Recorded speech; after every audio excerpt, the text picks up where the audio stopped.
এজন যুৱকৰ প্ৰেমত পৰাৰ পূৰ্বে এতিয়াৰে পৰা যুৱতীসকল সাৱধান হওক কাৰণ আপোনালোকে যিজন যুৱকৰ সৈতে প্ৰেমৰ সম্পৰ্ক গঢ়ি তুলিব বিচাৰিব সেইজন যুৱকে আপোনাৰ সৈতে কৰিব পাৰে ভয়ংকৰ কাণ্ড এনে ঘটনাই সংঘটিত হৈছে আৰু প্ৰেমৰ নামত এজন যুৱকে সংঘটিত কৰিছে এটা ভয়ংকৰ ঘটনা এজন যুৱকে এগৰাকী যুৱতীৰ সৈতে বহু দিনৰে পৰা প্ৰেমৰ সম্পৰ্কত আছিল তেওঁলোক প্ৰেমৰ সম্পৰ্কত আছিল তেওঁলোকে মন্দিৰত গৈ বিয়া কৰাইছিল আৰু তেওঁলোক আছিল লিভ ইন ৰিলেশনশ্বিপত আৰু তাৰ পাছতেই তেওঁলোকে লিভ ইনত থকাৰ পাছতেই যুৱতীগৰাকীয়ে কেইবাবাৰো গৰ্ভপাত কৰাইছিল আৰু তেওঁলোকৰ যি প্ৰেমৰ সম্পৰ্ক সেই সম্পৰ্ক তেওঁলোকৰ পৰিয়ালৰ লোকে মানি লোৱা নাছিল আৰু তাৰ পাছতেই যুৱকজনে সংঘটিত কৰিলে এটা ভয়ংকৰ ঘটনা যুৱকজনে যুৱতীগৰাকীক এৰিব নোৱাৰে আৰু তাৰ ফলতেই যুৱকজনে যুৱতীগৰাকীক আশ্বাস প্ৰদান কৰিলে যে তেওঁলোকে কোৰ্ট মেৰেজ কৰিব আৰু কোৰ্ট মেৰেজ কৰাৰ পাছতেই হয়তো তেওঁলোকৰ যুৱকজনৰ পৰিয়ালে তেওঁলোকৰ সম্পৰ্কটো মানি ল'ব আৰু তেনেকৈ তেওঁলোকে কোৰ্ট মেৰেজ কৰিলে এটা বিশেষ দিনত তেওঁলোক আদালতলৈ গ'ল আৰু আদালতলৈ যোৱাৰ পাছতেই তেওঁলোকে কোৰ্ট মেৰেজ সম্পন্ন কৰিলে যিটো দিনত তেওঁ কোৰ্ট মেৰেজ সম্পন্ন কৰিছিল যুৱকজনে যুৱতীগৰাকীৰ সৈতে আৰু সেইটো দিনতেই নিখাৰ ভাগলৈ যুৱকজনৰ ঘৰৰ পৰা চাই দিয়া এগৰাকী যুৱতীৰ সৈতে বৰযাত্ৰীৰ সৈতে কইনা আনিবলৈ গ'ল আৰু যুৱকজনে একেটা দিনতে দুগৰাকী যুৱতীক বিয়া কৰালে দিনৰ ভাগত পূৰ্বৰে পৰা ভাল পাই থকা প্ৰেমিকাৰ সৈতে কোৰ্ট মেৰেজ কৰিলে আৰু তাৰ পাছত নিখাৰ ভাগলৈ ঘৰৰ পৰা চাই দিয়া আন এগৰাকী যুৱতীৰ সৈতে ৰীতি নীতি অনুসৰি বিবাহ পাশত আবদ্ধ হ'ল আৰু যেতিয়াই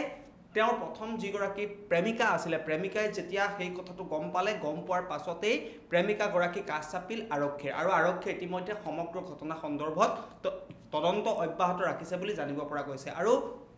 এই যিটো ঘটনা যুৱকজনে যি ধৰণে এগৰাকীকে নহয় দুগৰাকী যুৱতীৰ সৈতে প্ৰতাৰণা কৰিলে প্ৰথমেই এগৰাকী যুৱতীৰ সৈতে প্ৰেমৰ সম্পৰ্ক গঢ়ি তুলিছিল প্ৰেমৰ নামত তেওঁ যুৱতীগৰাকীৰ সৈতে শাৰীৰিক সম্পৰ্ক স্থাপন কৰিছিল লিভ ইন ৰিলেশনশ্বিপত আছিল কেইবাবাৰো যুৱতীগৰাকীয়ে গৰ্ভপাত কৰাইছিল আৰু অৱশেষত যেতিয়া তেওঁলোকৰ পৰিয়ালৰ লোকে তেওঁলোকৰ সম্পৰ্কটো মানি লোৱা নাছিল তেওঁলোকে তাৰ পাছতেই সেই যুৱতীগৰাকীৰ সৈতে যুৱকজনে কোৰ্ট মেৰেজ সম্পন্ন কৰিলে আৰু সেই একেটা দিনতে নিখাৰ ভাগলৈ ঘৰৰ পৰা চাই দিয়া আন এগৰাকী যুৱতীৰ সৈতে বিবাহ পাশত আবদ্ধ হ'ল আৰু এই সমগ্ৰ যিটো ঘটনা এই সমগ্ৰ ঘটনাটোৱে এতিয়া জুকাৰি গৈছে চাঞ্চল্যৰ সৃষ্টি কৰিছে সমগ্ৰ অঞ্চলটোত এজন যুৱকজনে একেটা দিনতে 24 ঘণ্টা নহওঁতেই এজন যুৱকে দুগৰাকী যুৱতীৰ সৈতে বিবাহ পাশত আবদ্ধ হোৱা ঘটনাই এতিয়া চাঞ্চল্যৰ সৃষ্টি কৰিছে আমি দেখি আহিছোঁ প্ৰেমৰ নামত বহুতে প্ৰতাৰণা কৰে প্ৰেমৰ নামত বহুতে ব্লেকমেইলিং কৰে আৰু প্ৰেমৰ নামত বিভিন্ন ধৰণৰ ঠগ প্ৰবঞ্চনা আমি দেখি আহিছোঁ কিন্তু এইবাৰ আন এটা ঘটনা সংঘটিত হৈছে উত্তৰ প্ৰদেশৰ গোৰখপুৰত এগৰাকী যুৱতীৰ সৈতে ঘটনা সংঘটিত হৈছে এজন যুৱকে এই ঘটনাটো সংঘটিত কৰিছে এগৰাকী যুৱতী যিগৰাকী যুৱতীৰ সৈতে দীৰ্ঘদিনৰ পৰা প্ৰেমৰ সম্পৰ্কত আছিল প্ৰেমৰ নামত শাৰীৰিক সম্পৰ্ক স্থাপন কৰিছিল শাৰীৰিক সম্পৰ্ক স্থাপন কৰাৰ পাছতেই সেই যুৱতীগৰাকী গৰ্ভৱতী হৈছিল পৰৱৰ্তী সময়ত যুৱতীগৰাকী গৰ্ভপাত কৰোৱা হৈছিল আৰু অৱশেষত তেওঁলোকে কোৰ্ট মেৰেজ কৰিছিল কোৰ্ট মেৰেজ কৰাৰ পূৰ্বে সেই যুৱকজনে যুৱতীগৰাকীৰ সৈতে মন্দিৰত গৈ বিবাহ কৰাইছিল আৰু তাৰ পাছত কোৰ্ট মেৰেজ কৰিছিল আৰু কোৰ্ট মেৰেজ কৰাৰ দিনাই নিখাৰ ভাগলৈ ঘৰৰ পৰা যিগৰাকী যুৱতী পৰিয়ালৰ লোকে বা পিতৃ মাতৃয়ে চাই দিছিল সেই যুৱতীগৰাকীক বৰযাত্ৰীৰ সৈতে নিখাৰ ভাগত গৈ ৰীতি নীতি অনুসৰি সেইগৰাকী যুৱতীৰ সৈতে বিয়া কৰালে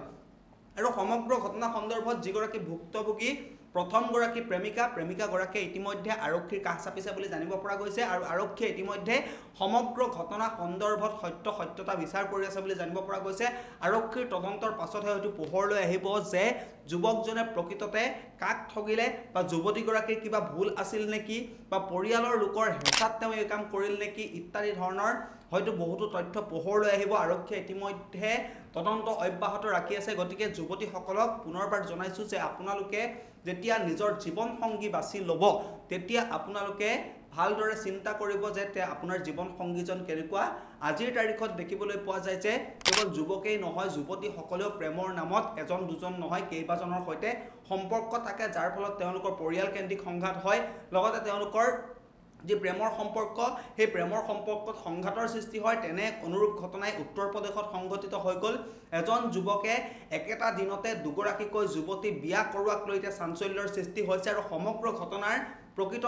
সত্যতা সেয়া আৰক্ষীৰ তদন্তৰ পাছতহে হয়তো পোহৰলৈ আহিব বৰ্তমান সময়লৈকে এই যুৱকজন বা যুৱতীগৰাকীৰ সঠিক নাম আৰু পৰিচয় এতিয়ালৈকে জানিব পৰা নাই কিন্তু যুৱকজনৰ ঘৰ উত্তৰ প্ৰদেশৰ গোৰখপুৰত বুলি জানিব পৰা গৈছে গোৰখপুৰত এই ঘটনাটো সংঘটিত হৈছে আৰু এজন যুৱকে দুগৰাকী যুৱতীৰ সৈতে সংঘটিত কৰা এই ঘটনাই এতিয়া চাঞ্চল্যৰ সৃষ্টি কৰিছে সমগ্ৰ অঞ্চলতে